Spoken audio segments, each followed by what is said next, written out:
Happy Monday, everybody. Welcome to Ghost Light. This is a podcast about the business of making art and the artists making it happen. And I am here with one of my favorite artists, Stephanie Holladay. Earl, Stephanie, welcome to the podcast. Thank you, Ben. Just good to see you. Good to see you. Thanks for being here. Yeah. All right. So you have been doing theater for at least 20 years across acting, directing, choreographing, academia. So to get things started here, for those who don't know you so well, if you were meeting them at a cocktail party, how would you describe what you do?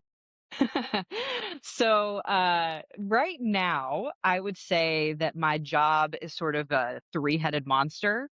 So my position is I am a full-time faculty member at Randolph College. I teach undergraduate students. I'm currently the chair of the Performing Arts Department, which includes music, theater, and dance. So that's sort of one part is my service to the undergraduate students and the Randolph College at large. And Randolph is a small liberal arts school in Lynchburg, Virginia. And then the second part is that I also serve as the director for our brand new low residency Masters of Fine Arts and Theater program at the college. And those two really feed off of each other, but because the undergraduate population is completely in person and the graduate students are mostly virtual in person for small bits of time, they're sort of work together but feel very siloed in many ways as well. So there's that second part, and then the third part is that I serve as the artistic director of End Station Theater Company, which is a small professional company in Lynchburg, Virginia that works in partnership with the college. So I mostly, in terms of what that looks like, is that I am an administrator. I am a producer. I would say those are the two things that I find myself doing the most right now: producing and serving as a different sorts of administrators in all sorts of different areas. But I do get an opportunity to direct pretty frequently. I still freelance direct every once in a while. I just did A Christmas Carol this past year at the American Shakespeare Center in December 2025. And that's been a really lovely tradition that I've get to fit into my life. Um, and then every once in a while, I'll get to take an acting project. And those are fewer and far between, mostly because my job is so busy um, and because I have two kids. But that is sort of broad strokes what I do, I guess. So, speaking of broad strokes, when you think about the tasks that you do uh, on a weekly basis, what do you think brings you the most energy, and what are the tasks that drain you the most? Okay, I definitely can answer the draining one first. Because that would be scheduling. A large part of what I do is I'll give you an example. We just did Station Theater just did a series of Zoom readings, Playwrights Initiative, brand new plays, and we had 38 actors, 3 directors, and 2 production assistants, and I needed to find 4 rehearsals for each cast, and some of the casts overlap. So the scheduling puzzle, um, especially when we're working with local artists a lot who, rightly so, the only thing they have going on is not End Station. So I'm trying to manage their lives and figure out how we can enjoy their work with End Station. So the scheduling is definitely the thing that's most draining. It's puzzling. I feel like I've gotten to where I get enjoyment when it's done. So the puzzling part I've had to embrace in some ways, because it did very much just hurt me at the beginning of trying to do that, learn how to do that years ago. So I would say that, and then I would say the thing that brings me the most joy, probably either in the classroom when I have a great day where I feel like I have seen my undergraduate students really get something, something's clicked for them. They've done something that I can't even imagine ever thinking of. Um, I find that really, really inspiring, and it happens a lot. Um, Yeah. so I would say that, and then you know, getting to be in the rehearsal room and getting to have a bunch of brains together, working toward a common goal, whether I'm on the acting side or the producing side or the directing side. I always leave rehearsals, most rehearsals, not every rehearsal, but most rehearsals pretty, I feel like, invigorated. So I'll say that. I'll say that. Taught briefly at James Madison University in an adjunct capacity, and also at Mary Baldwin University in an adjunct capacity. And the line I usually tell people is that I didn't personally enjoy academia that much, but what you mentioned was extremely joyful, which was watching a student make a connection that had, especially when they had previously had a hard time understanding, and you're trying to explain the concept, but then you're doing an exercise, or they're watching a scene, and all of a sudden the light bulb goes off, and you can tell they've made some sort of connection that they are going to carry on to their future work is so rewarding. It is it is so rewarding, and it's so, you feel like you're sort of seeing lightning in a bottle, it's like this brief moment in time and you've caught it, and it feels very it feels very special. And sometimes they just make choices where you're going, How did you think of that? Like, I wish I thought of that." you know and they're 18, 19 years old or something. That part can be very fulfilling. Have you ever run into students way down the road after they've come and gone through your program, and then you just bump into one in the wild? I Has that have. ever happened to I you? also I That has happened to me many times. And yes, I see them in the wild, and sometimes there's students who, I'm at a liberal arts school where most students, I should say most, there's some exceptions to this, but most students are coming to us, and um probably not, they would have chosen a conservatory program had they felt like it was going to be the only thing they wanted to pursue after graduation is a theater career. So we get students who know that the theater is either part of what they want their college experience to be, or they uh they they know that it will be part of their life in some big way, and then some surprise themselves and end up doing having going on to do theater, film, entertainment, and they didn't think that was going to happen. But I think the interesting thing is running into someone in like Walmart, and like, you have no idea what they're doing with their life now and getting a chance to catch up. It's a little bit surreal because our college is so small. When they're with us at Randolph, we see them a lot.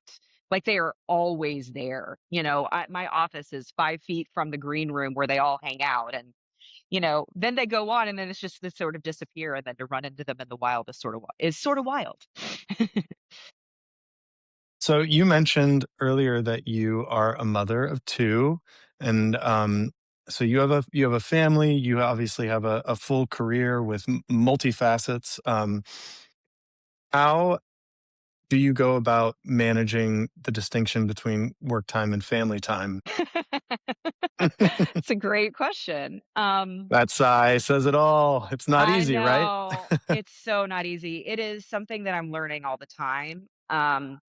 I do, and maybe this is just my particular circles that I happen to be in.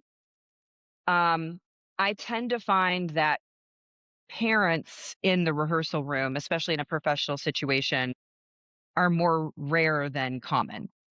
Um, and so I do think that um, this idea of your focus always sort of being somewhere else, for me, that's true anyway with my kids, is that, ultimately I care about what they're doing more than I care about anything else.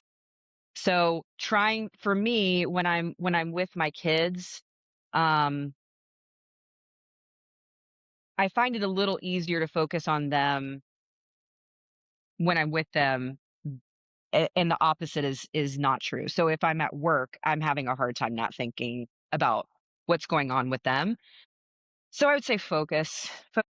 Focus is really hard. Trying to manage time, I don't have it figured out. That's for sure. You know, every day I try to manage it a little bit better. I think that I have started to give myself permission to not think about work when I'm with them. You know, every once in a while you look down at your watch or your phone and you see a text or an email come in and you're like, that there now I'm on that. But I give myself permission more now to say, I'm not working right now. So that's gonna wait. Unless it's some sort of emergency, that's gonna wait. But I feel like the figuring out the time is extremely difficult, but figuring out even just the focus of like, I'm right now, I'm here in this room doing this, and am I thinking about the other thing? I would Yeah. say I would say that's I find that to be really hard.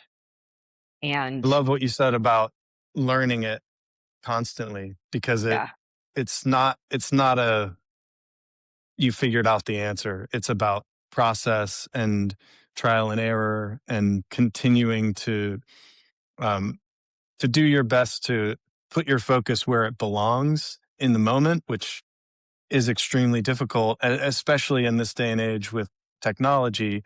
yeah. Recently, I've even started, I upgraded my cell phone, but I ended up not trading in the old one.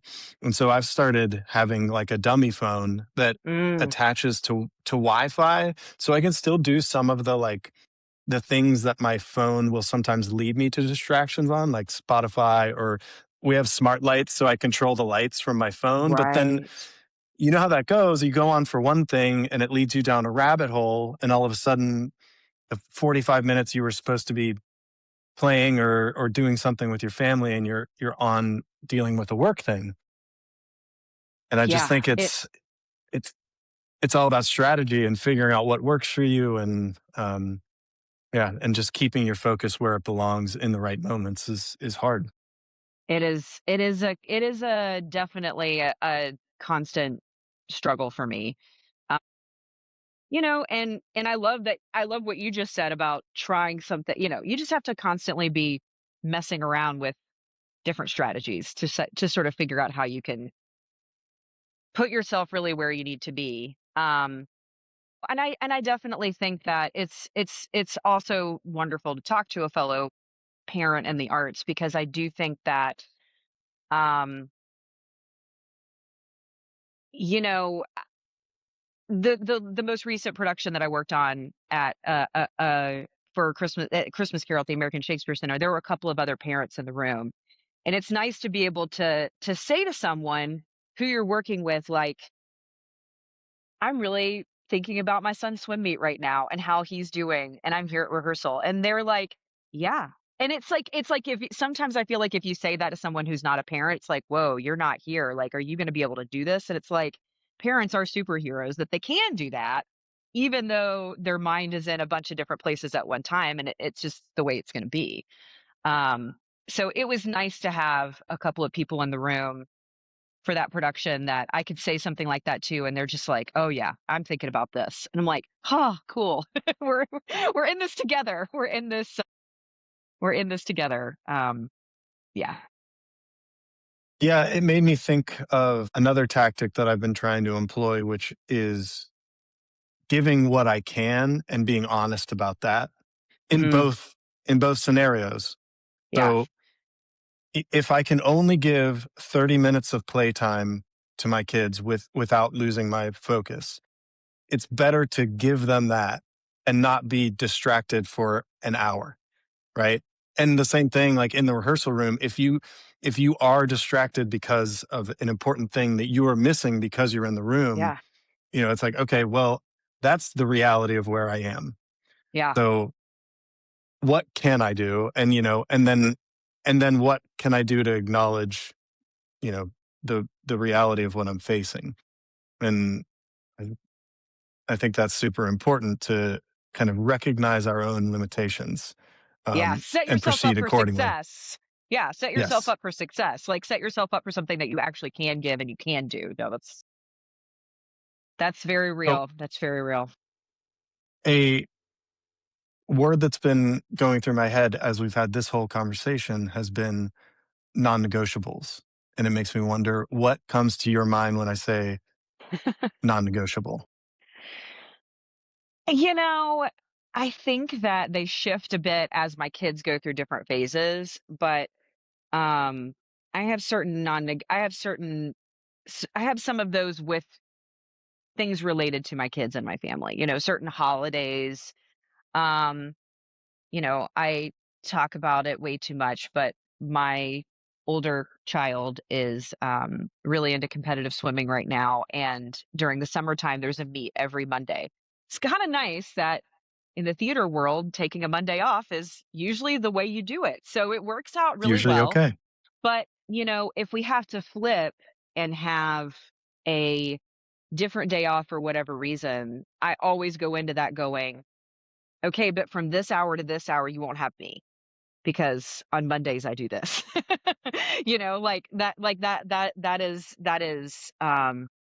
That is a non-negotiable for me. That I want to make that happen.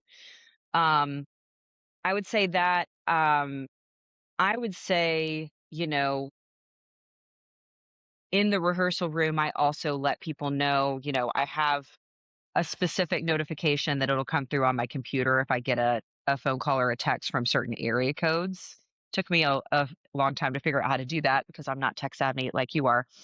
But if I get a call for one of those numbers, I tell people in the rehearsal room, like, I'm going to answer it because no matter what list order of phone numbers you put on a kid's paperwork, they're going to call who they're going to call. And a lot of times that's mom, and that's fine. But if I get a certain call, I'm gonna answer. And I let everybody know that sort of at the beginning. Like, this is one of the boundaries that I have to hold. A lot of times it'll just be as simple as, hey, you need to call dad, and that's it. But I would say those are some of them. And my kids certainly have to deal with some non-negotiables on the work side of things too. Uh, there are certain things that I have to do and events that I have to go to that are at times they wish I was home, especially evenings, weekends, you know, and times where they're not at school where I could be with them. I have to try to explain to them, far enough advance so that they're expecting it. They know it's not, this is what the schedule is going to be so we can do this here, talking through with them. If you want to play this with me or if you want me to help you with this, we'll have these are the options. This is how it can work. So um, I think just being really communicative about the non-negotiables is really important. Transparent. Have you found have you found that being a leader and being a parent, have you found those things to be um, mutually beneficial to one another, or lessons that you bring from one and apply to the other and vice versa? Oh, that's a great question. Yeah, I think so. I think if anything, I tend to be an over explainer, which I'm sure bothers some people, um, but with my kids, that's really something I've learned is helpful for them. If I can explain to them exactly how something is going to happen. And I will say that I have learned that when it comes to being a leader and sort of setting the pace for whatever we're about to embark on, you don't want to talk forever, but making sure that the expectations are clear and the path forward is clear and the steps are as clear as they can be does help everybody feel relaxed to be able to move forward. And so I feel like maybe there's a carryover from parenting and being in the leadership world. I will say, and I'm sure this even better than I do, but one of the tricky things I think about being a parent and being in leadership positions is that at any moment, someone always needs you. You know, at any moment, someone always needs you. And so, and is always asking you a question. You're getting a question all the time about something, and people are needing your information or your perspective or your permission or your signature or I would say that's the challenge in doing both of those things at the same time. But I think Yeah. that can be mentally exhausting. It's just, but I do think that I've always been, I think, pretty good at enjoying to follow. Like I'm fine. I tend to gravitate toward leadership positions, always have. But I definitely think I love following. I think now that I am a parent, I love following. As soon as someone can say to me, "I'm in charge of this and you do this," I'm like, "Cool." You don't need me to Mhm. you don't need me to figure anything out. You need me to do my part and only my part. Great. I've got that. I do find that that is like a relief. Even though I enjoy parenting and enjoy leadership positions. It's just a lot of having to give of yourself. One of my greatest joys in being an entrepreneur and a business owner has been uh, the freedom that comes with it, and freedom of time and freedom of location, and getting to make those choices for myself, which I never really experienced until doing that. But there is a flip side of that coin, and it's what you mentioned, which is it's gotten to the point now where there is almost never one place where I'm supposed to be. And there's almost always multiple places where multiple people would be happy if I was in the room, Right. or would feel better if I was in the room. And and so I get really tired from deciding where the right place is for my physical presence to exist. Because it's like, because your kids have all these events, and of course you want to be there, or you to be home with them so they can play, or you can put them to bed. And but then there are these other obligations that you're responsible for, where those people need you as well, and so you're constantly having to make a judgment call on what is the priority in this moment. Yeah. And if I can offer anything to you, and maybe to the broader Please. audience listening, Please. is this phrase that I'll repeat it to myself, sometimes out loud, but wherever you go, there you are. Wherever you go, there you are. Yeah. And then a phrase from my church, which is, "We go nowhere by accident," which I don't even bring up in a religious sense. But in that same way, right? That Yeah. you have to trust that you're where you're supposed to be. And if the information or the circumstances should change and you need to be somewhere else, you'll go there. That's so true. Which is nice to think. I mean, that's both of those things are so helpful on so many levels, but one of them is instinct. If your instinct is, I think this is the priority, you can get yourself into a rabbit hole and decision fatigue where you can try too hard to overthink some, Yes. those, even for those micro decisions. And so, yeah, trusting your gut, and you, like you said, you can always pivot when you need to pivot. Yep. Spend less time questioning the decision that you've made, and just you go with it until something comes along that diverts you somewhere else. Um, so that has been useful, Yeah. because I will experience guilt for Mm, not being wherever I'm not. Right. which I think is self-imposed. I don't think anybody else is doing that to me, but I imagine that, you know, well, I'm here and I should be here helping this other person, whether that's family or work or friends or, um, you know, Yeah. some sort of personal ambition. I should be doing this. And it's like learning to try to banish that I should be blank somewhere. Yeah. Yeah. That's good because the guilt is real and it slips in there and tries to make you feel like you know, how dare you not be able to split yourself into 5 places. Yeah. Yep. The realization that you, as much as you might try, you cannot be in two places at one time. I always said that if I could have a superpower, you know, people ask you that, and I always said to teleport. Just because at least you could get there really quickly. You can't split yourself in multiple places, but at least you could be like, "I'm gonna go spend 5 minutes, you know, in this rehearsal, and then I'm gonna pop over and spend 10 minutes." Even that they're across town, like, even just being able like, on a small scale level, like, of course, you'd be like, "I wanna go to Disney World right now." Poof. Even being able to We can split kind of, yourself quickly. we're kind of able to do that because you're in Lynchburg and I'm up near Richmond. And yet here we are talking to one another. Pretty cool. I know, I know, I know, you're so right. Okay, so tell me about, in your capacity as artistic director of End Station, how much or how little do you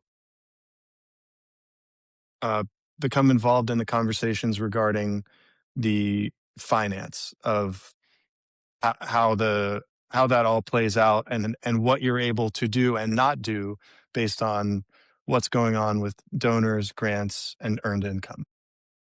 So, I have to do more of the financial juggling in my position as MFA director.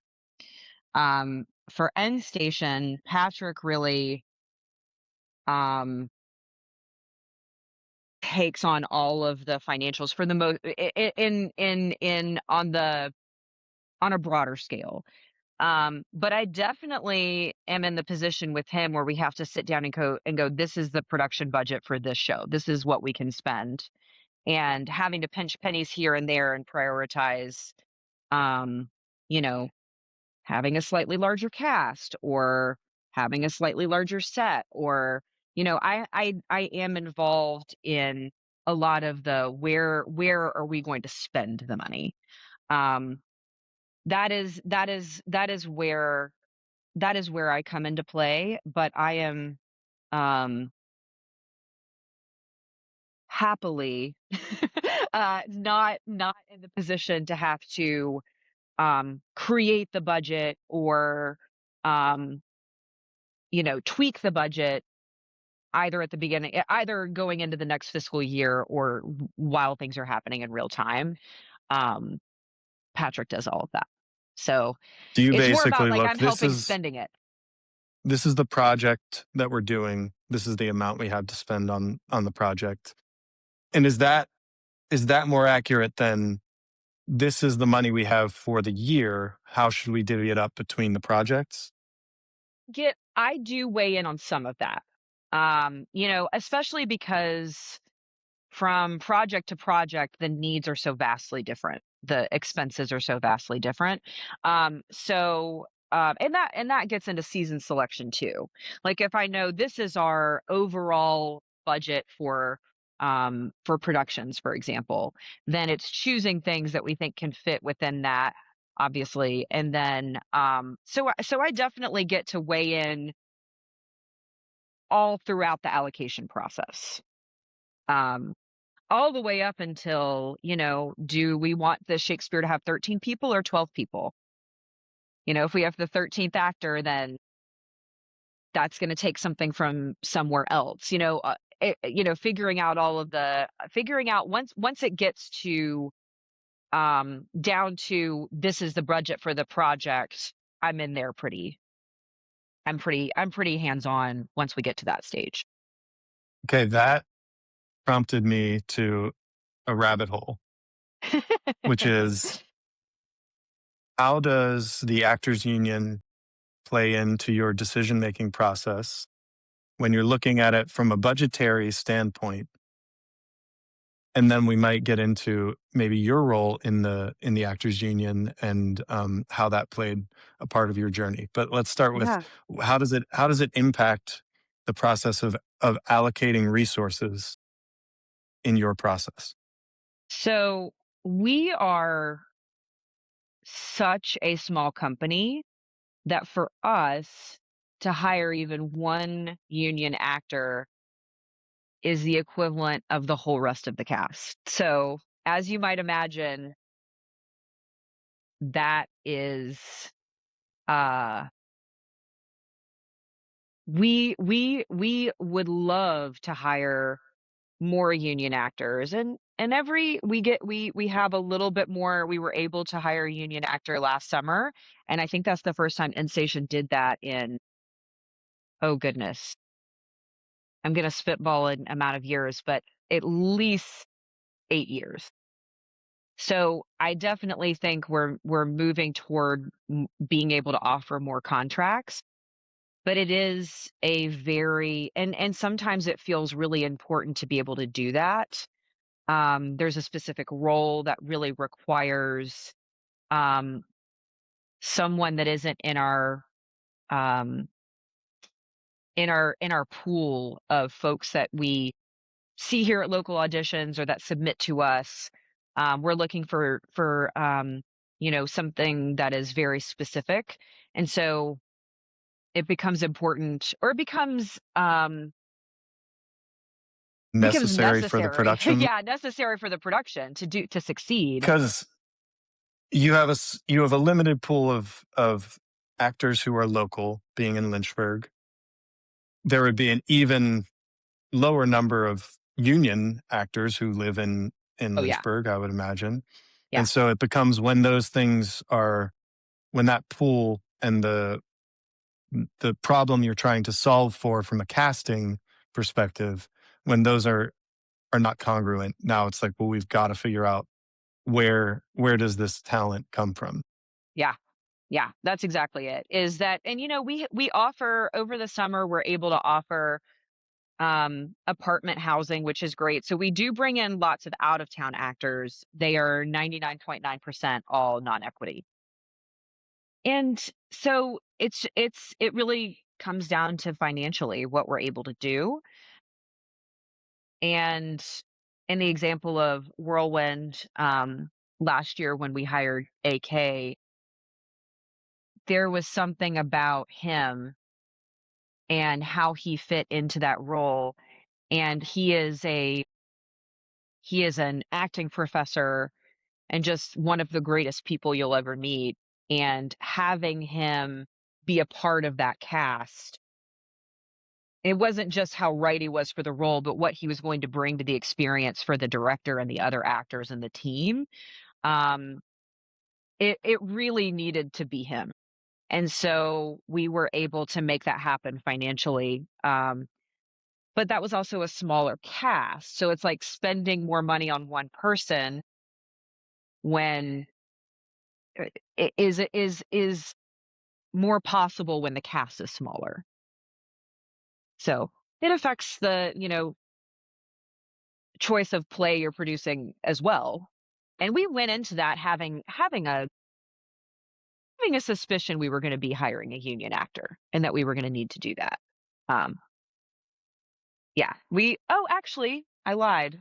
In 2024, we also hired a union actor to do Every Brilliant Thing, and that was our dear Patrick Poole, and, go Cougs, and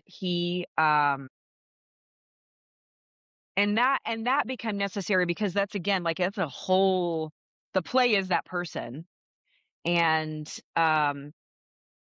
we really wanted to work with someone whose work we were extremely familiar with and had a high level of experience and trust with to take on something like that. Um, so again, but that was a cast of one. So it's like all the money can go, you know. But we would love to be able to offer more contracts. And we actually have a couple of local union actors that have just found themselves living in Lynchburg, Virginia that are amazing that we would love to use. as finances allow. Yeah.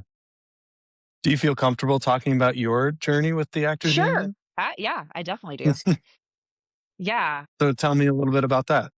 Yeah. So, I was in my early 20s, right out of undergrad. I mean, and I say right out of undergrad, it was like 6 days or something after I graduated. I started working at the Barter Theater, which is in Virginia, on the other side of Virginia. I say the other side of being in Lynchburg that I am now.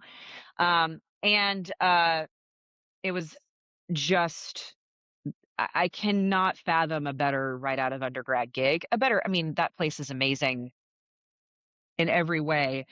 Um, but I started as an apprentice and then moved into the resident company, and there was a situation that came up where I was offered my card to be able to take a very specific role. And it was a little bit of a it was not a last it was sort of a situation where we needed this particular track to be an equity role. What do you think about taking your card? And I want to say I was 23, and I really wanted that show and that role. It was Rosalind and As You Like It, and I really wanted to do it at, a major regional theater. And so I took my card and and then worked at the Barter for a while, ended up moving to Chicago. I will say my card benefited me in Chicago, especially in the sense that I got into a lot of rooms that I might not have gotten into had I not had my card. But in general, especially at that time, I would audition for a show at a major regional theater in Chicago and then go to see the show and see that the people that were in their 20s were still non-equity actors, even in, you know, these big productions at Yeah. regional theaters. And so I Yeah. was going, okay, I don't know. I don't know. And then I enjoyed living in Chicago, but I started realizing that I was not interested in living in Chicago or New York, that I was not opposed to a major metropolitan area, but those two places didn't feel right to me. So when I went to graduate school in Houston, I moved from Chicago to Houston to go to graduate school, and had my card all through grad school. Was able to hit pause because I was a student, and then got out of graduate school and had to have a real reckoning with myself about about this card. And Texas being a right to work state, um, I was right out of grad school, really enjoying Houston, wanted to stay in Houston, and there was a lot of acting work to be found, and I was getting a lot of roles and had to figure out, like, do I want to keep this card knowing that they're going to move on to someone they can afford, especially still being pretty young at that time.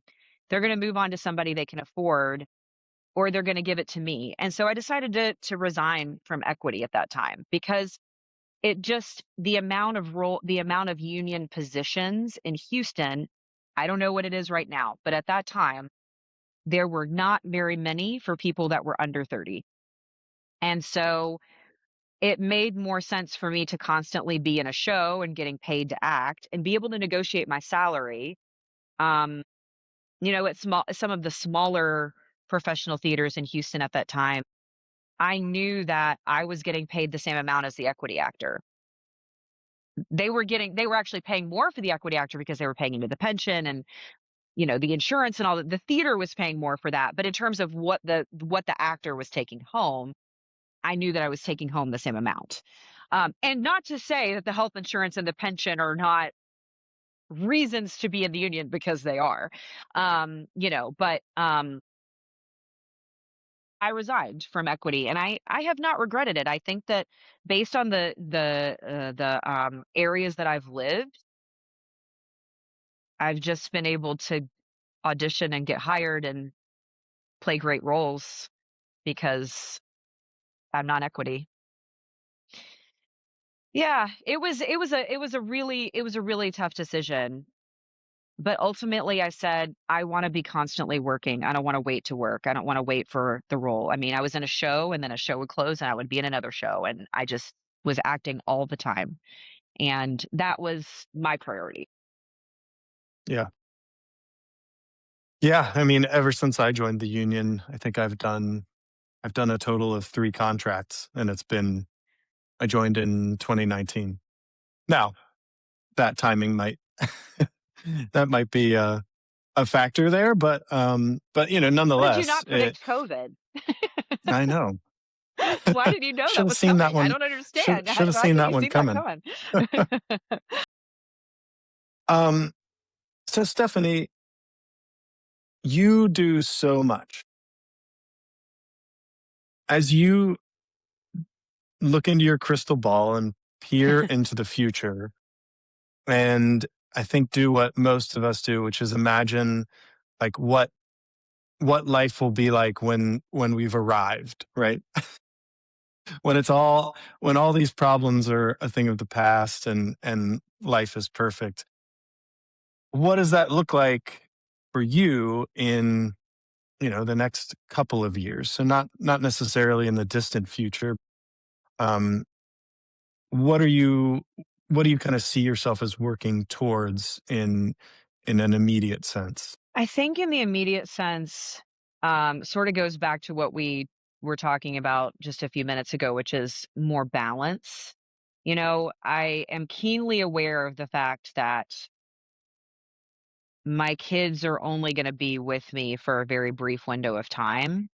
And so, I mean, having a 9-year-old and going, how many more Christmases is that? How many more, there's a very there's a clock there with them.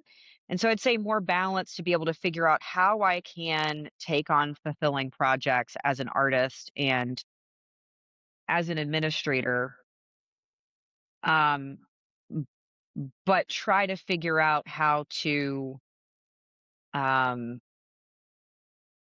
enjoy them while they're home with me. I would say that balance is something that I'm uh, really always working on, as I mentioned earlier. So I'd say that. And I would also say that, you know, as my kids get older and eventually when they are much older, I definitely I definitely hope that acting, especially, you know, when I'm able to play some of these roles that you dream about when you're younger, that you have to be of a certain age to play.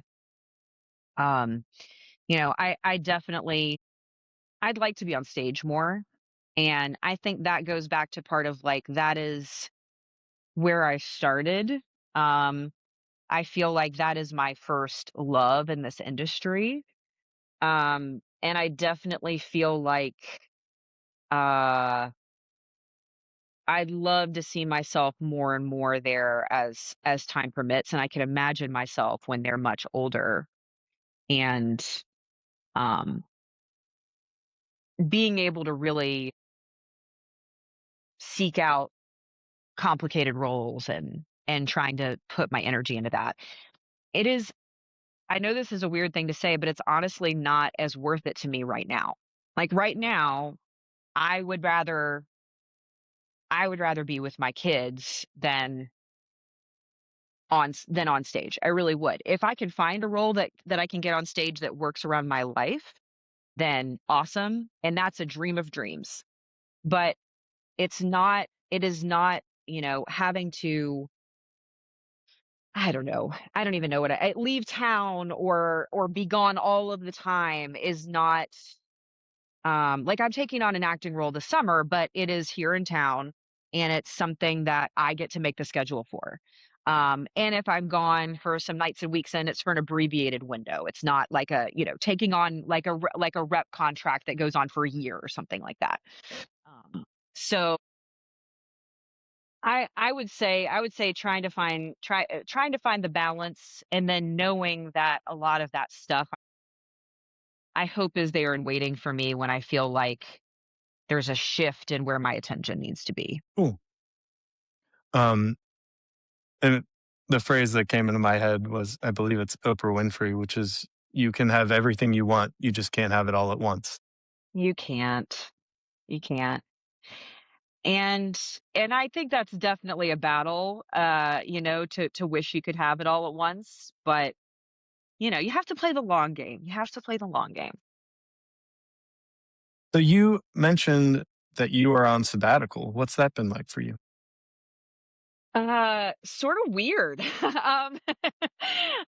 So I'm on sabbatical really from my undergraduate work.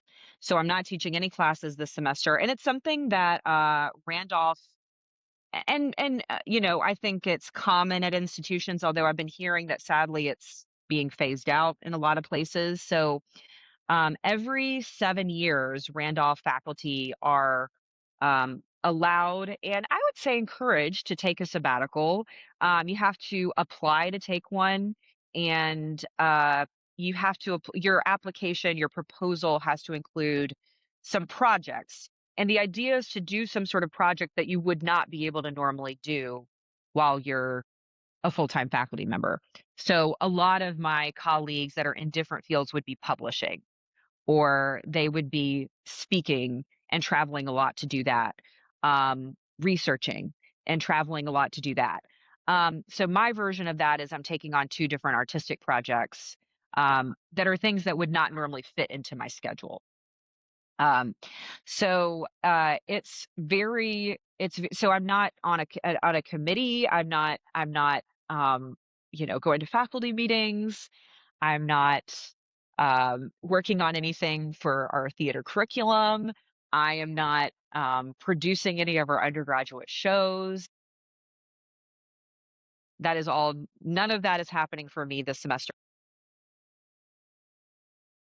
Doing mostly my normal work with a few exceptions for my graduate program. It's that program only started in 2023, and it operates so differently and operates in a way that I have a lot of time flexibility. I can sort of schedule things as in a way that fits my schedule for those. So I'm still doing that and I'm still doing End Station. But the undergraduate work, I would say, is probably 70% of what I do. It's the most Yeah. time Wow. consuming. Yeah. So the fact that I've replaced that with some independent projects is really awesome. And you found that stepping away has you've been able to do that with success, and that's not pulling you back in kind of constantly? Yeah, I mean, I have really amazing colleagues. And the thing Mhm. about the ones who are, taking over as chair for me and head of theater for me, um, they're amazing, capable people that it's not that they don't need me, it's more like they can do everything I can do. I just need to show them where it is and how to find it and how to do it. Um, and or or they'll figure it out because they're talented, capable people. But the idea is that if every faculty member is taking their sabbatical, then we do that. We cover for each other while someone is gone. So the idea is I want to do a good job and fill in the gaps for this person while they're in sabbatical, so that that can happen for me when I'm on sabbatical. So there's a trade there.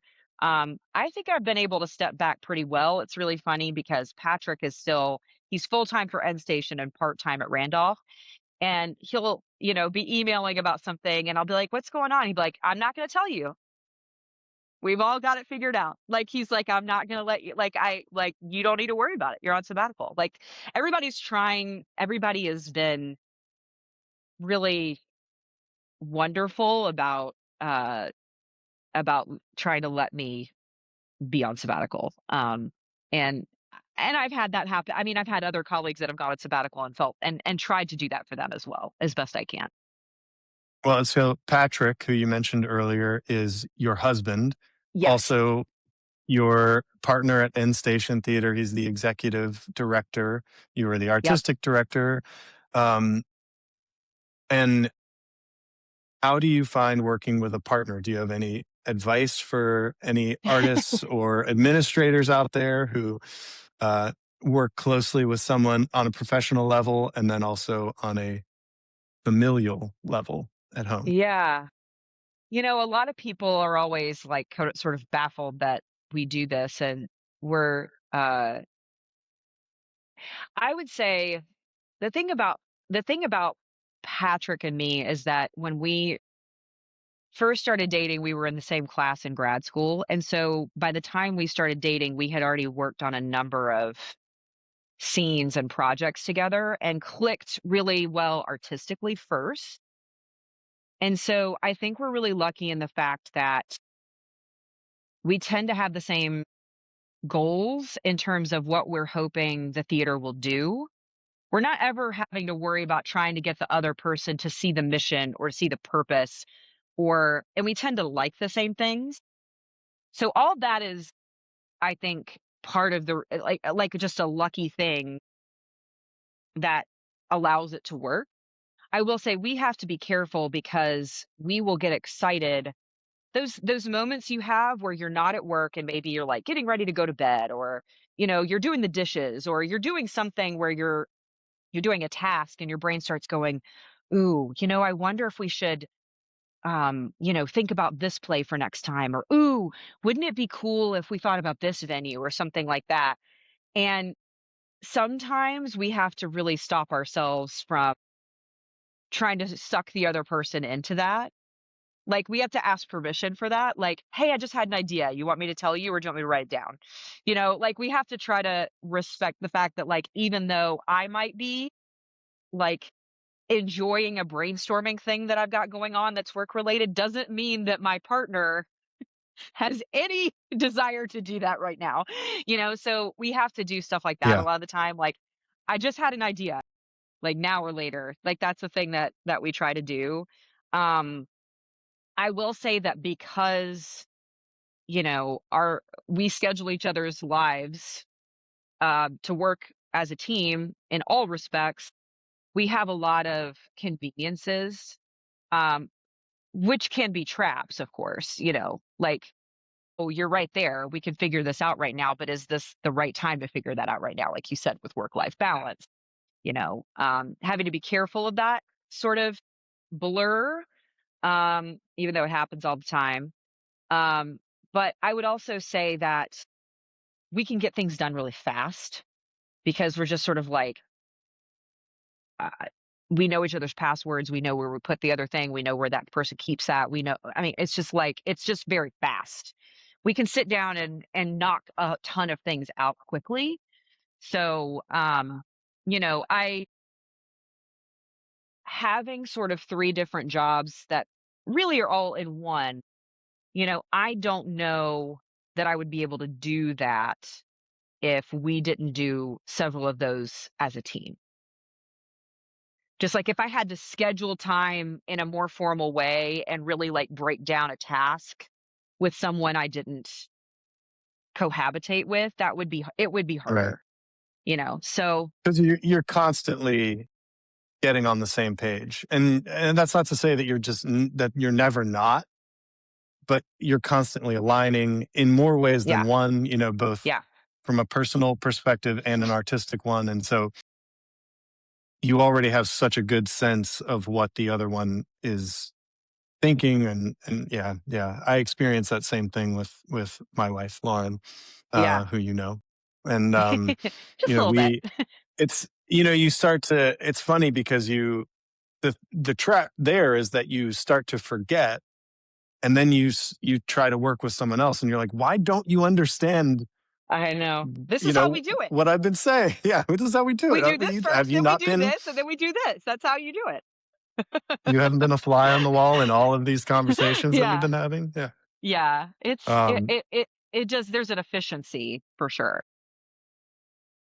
okay, so as we kind of wind up here in the last few minutes, you do so much.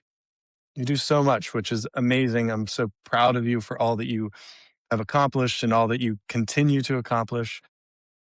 For other people who are trying to do a lot, is there something that you gave up that helped make it possible?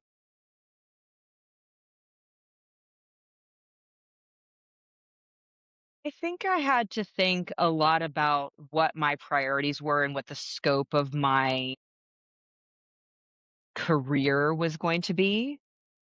Um, and had to really hone in on like what gives me fulfillment.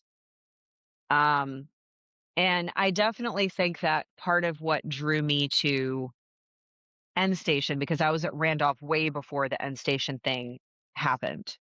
Um, the mission of End Station, in large part, is to tell stories about and by the people of Central Virginia, which I'm not from Central Virginia, but it's where I rooted myself.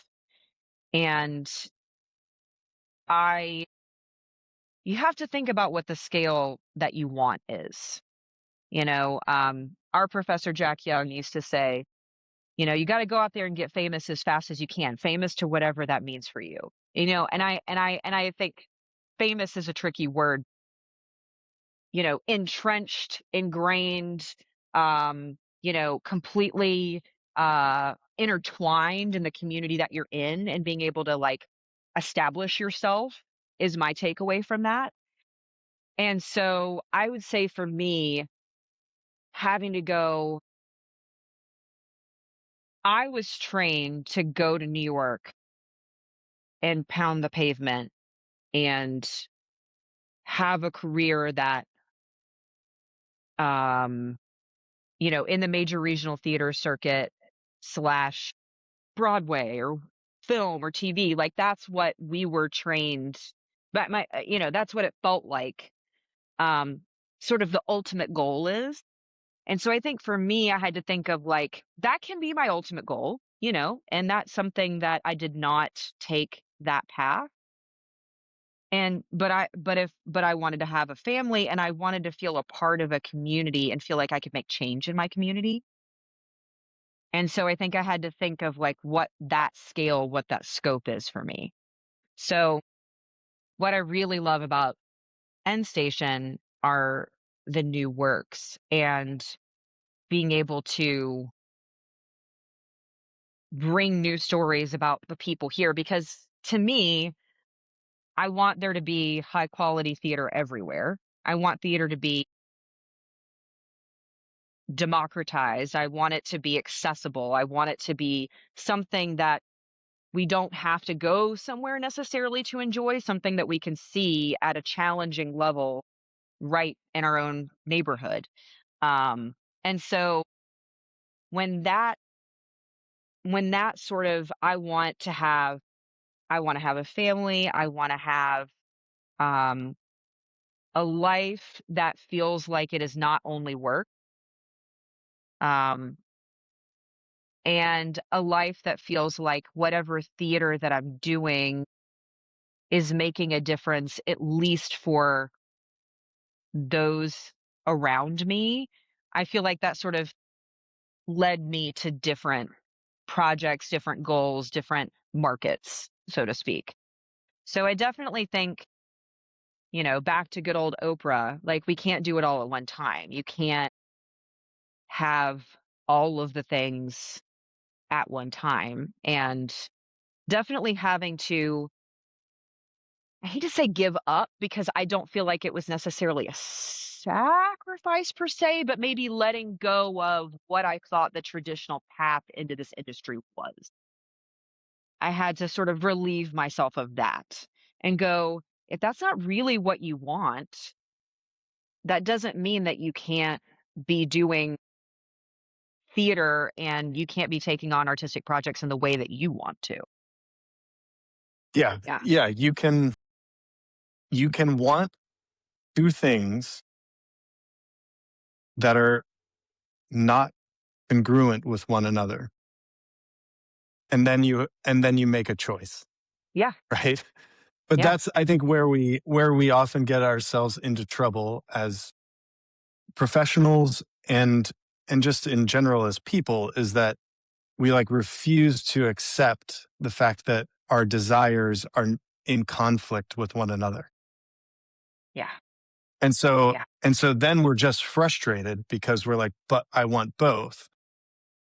It's like, well, it's fine that you want both. You're allowed to want whatever you want, but you can't have both because the two are mutually exclusive, Yeah. right? You Yeah. can't pound the pavement in New York City and have a family and a nice, a nice house and a nice yard and a nice neighborhood and a good school district. Um, or maybe some people can. I've found it to be, Yeah. those things don't There to are me definitely seem people like who I can make them can. work. Yeah. Yeah. There are definitely people who can. And I will say, even if someone had a crystal ball and told me that I could have that, the type of work required to get that was maybe not the type of work I wanted to be spending my time doing, if that makes sense. Oh yeah. Yep. Yeah, and I think that's what I meant is like it's Yeah. there one thing is a trade-off for the other. And so you're Mhm. constantly making decisions based on not what and this is I think kind of re-summarizing your point, which is choosing your own barometer of success as opposed to being guided by what someone else, be it a teacher or society or social media, whatever those things are telling you it should look like. It's about learning for me what I want and what I need in my life. This is the Yeah. path. Yeah. And I'm not going to judge that path based on someone else's, prescription of what it should look like. Totally. And that was, one of the things about giving up my card is it's sort of like, well, the path is get your card, but it's feeling like it's for me in the way of what I want. So I'm going to have to let go of like the perception of getting rid of your card or the, you just ultimately you have to be, in service to the thing you pick and to, what you think is going to give you the most fulfillment, I think. So, yeah, the perceptions and the paths that feel like they've been sort of laid out for you or it can be tricky to feel like you're breaking from those things in some way. Um, so I would say giving releasing some of that. I find that I constantly have to remind myself to break through old thinking that Yeah. solved an old problem or was working through an old problem under different set of circumstances. It's Yeah. like okay, I thought I solved this question that I used to have, right? And it's like I did it Yeah. maybe at the time I solved it, but now the world is different. I am different. My circumstances are different, and so I can't let past thinking dictate my current perspective on the world and the decisions that I make. And so it's like go back and revisit the the problem or the question under a fresh set of circumstances. I like to say like go back to the whiteboard. Mm, What happens when you draw a blank and think about this with fresh eyes? But it's just so easy to let yourself go back to lean back on what you've already kind of worked through and thought through and decided, but things change, the world changes. No one steps in the same river twice, for they are not it is not the same river and they are not the same person. that's so true. That's so true. I agree. All right. Stephanie, let's wrap up with a little bit of fun here. Just a couple of rapid fire questions. Okay. Okay. Okay. A Midsummer Night's Dream or Much Ado About Nothing. Ooh, I'm gonna have to go Midsummer. Nice. I like magic. Um, Proscenium or Thrust. The rest. Galinda or Elphaba. Alphaba. All right. Elphaba. I like it. And let's see. Last one. Big open air theater or a small intimate house. I'm thinking too hard. Yeah, you I'll just say big rapid open fire. air. Oh, big Big open open air. air. If you ask I me love 5 it. minutes from now, I might change my mind, but Fair enough. That's your prerogative. Well, Yeah. Stephanie, thank you so much for being here. It was a pleasure to have you on Ghostlight and on the podcast, and I can't wait till I get to see what you make next. Yay. Right back at you, Benj. Thank you so much. See you soon. Bye.